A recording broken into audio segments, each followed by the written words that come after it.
Hi ಸ್ನೇಹಿತರೆ, ನಾನು ಭುವನ್ ಮಾತಾಡ್ತಾ ಇರೋದು ಸಾವಯವ ತರಸಿ ತೋಟದಿಂದ. ನಾವು ಹಾಕಿದಂಥ ಕುಂಬಳಕಾಯಿ ಗಿಡ ಕಂಪ್ಲೀಟಾಗಿ ಒಣಗಿ ಹೋಗಿದೆ.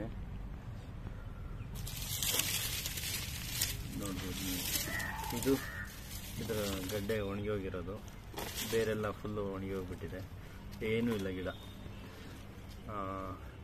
ಇದು ಕೊನೆಗೆ ಬಿಟ್ಟಿದ್ದಂಥ ಕಾಯಿ ಫುಲ್ ಹಣ್ಣಾಗಿಬಿಟ್ಟಿದೆ, ಹಣ್ಣಾಗಿದೆ. ಇವತ್ತು ಅದನ್ನು ಕುಯ್ದು ತೆಗಿತಾ ಇದ್ದೀನಿ, ಅದಕ್ಕೇ ಈ ವಿಡಿಯೋ ಮಾಡ್ತಾ ಇರೋದು. ನೋಡಿ, ಗಿಡನೂ ಫುಲ್ಲು ಹುಲ್ಲು ನೋಡಿ, ಈ ಥರ ಫುಲ್ಲು ಒಣಗಿ ಹೋಗ್ಬಿಟ್ಟಿದೆ.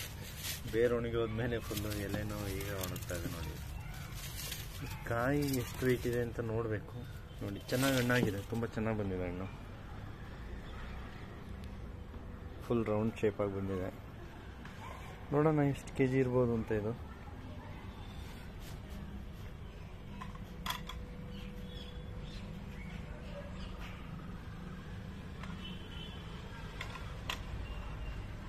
ಅರೌಂಡ್ 3.5 kg ಇದೆ.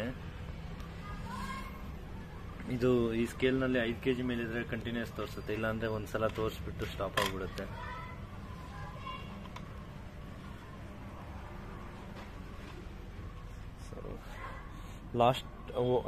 ಹೋದ ಸಲ ಕುಯ್ದಿದ್ದ ಹಣ್ಣು ಒಂದು ಅರೌಂಡ್ 7 kg ಏನೋ ಬಂದಿತ್ತು. ಇದು 3 kg 3.5 kg ಬಂದಿದೆ.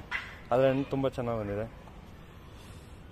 ಇದಿಷ್ಟು ಇದ್ರ ಅಪ್ಡೇಟು. ಈ ಗಿಡ ಆಲ್ಮೋಸ್ಟ್ 4-5 ಮಂತ್ಸ್ ಇತ್ತು, 2 ಕಾಯಿ ಬಿಡ್ತು. ಹಾಗೆ ನಿಮಗೆ ಇನ್ನೊಂದು ಅಪ್ಡೇಟ್ ಏನಂದರೆ, ಇಲ್ಲಿ ಹೊಸದಾಗಿ ಹಾಕಿರೋಂಥ ಸೋರೆಕಾಯಿ ಗಿಡ ಬೆಳೀತಾ ಇದೆ ಸೇಮ್ ಟ್ರೇನಲ್ಲಿ.